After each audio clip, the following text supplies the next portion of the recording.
Hey everybody, Joshua Berngard here with the Buzzer Real Estate team. Thank you so much for tuning in today. I am bringing to you Erica Minchella. She is a phenomenal attorney in my opinion, and the reason why we're here is because one of the things she does phenomenally well is dealing with distressed real estate.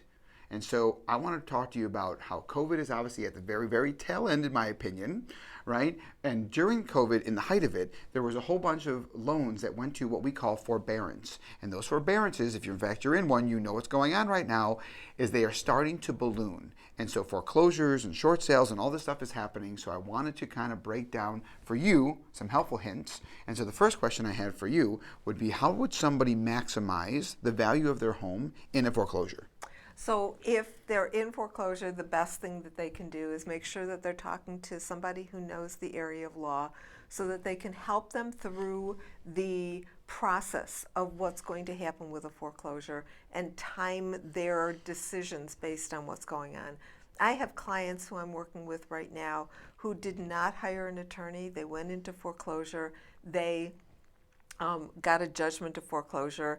The process is you get a judgment, and then 90 days later they can go to sheriff's sale, and you're done. You've lost the house. And it's public record. Correct. It's a public record. And so when they listed their property after the judgment, they listed it at $450, which is what they thought the property was worth. But people, because it's a public record, people know that the sellers are desperate, that there's and I can lowball them. There's a limited time frame, yeah, and so they come in at less. They got an offer for $400,000, and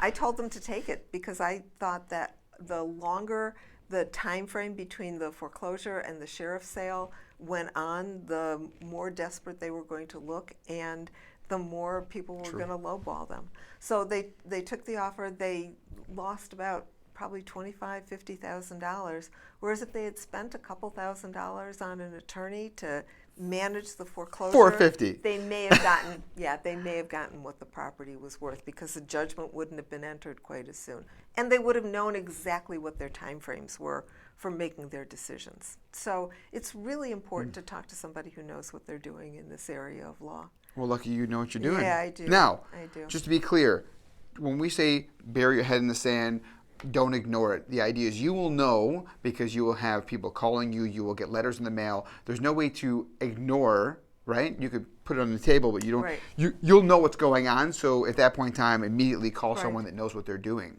Talk to a professional. Yeah. So now flip side, because a foreclosure doesn't always have to be right away. So why would somebody then prefer a short sale over a foreclosure? If you know you can't pay off your lender in full, plus the broker's commission, plus all the other expenses of closing, then a short sale is a better option for preserving your credit. If you get a short sale, the foreclosure, if it's been filed, will be dismissed, and you won't have a foreclosure judgment on your record.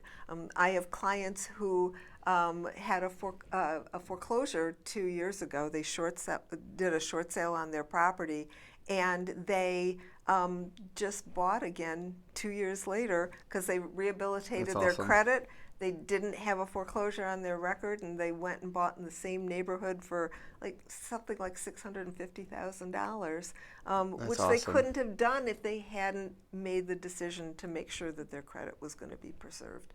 So it's important. Again, you need to talk to a professional, somebody who knows what they're doing in this area, so that you get the best advice, both about the outcome and your time frames for dealing with things. Awesome. And know this, if you go to foreclosure, it stays on your record for 7 years. Yeah, it does. There's no way to get it off. No credit repair can do it. It's just something like it's stapled right on there. So know that a lender, when you're going to get another loan, it will always show up. Yeah. So I hope this gives you some insight. This is a small clippet of obviously the process that needs to go through and that you guys go through on the back end, being a specialist in what she does. If you need help, her number's coming on right after this. Thank you, and I hope this helps. Bye.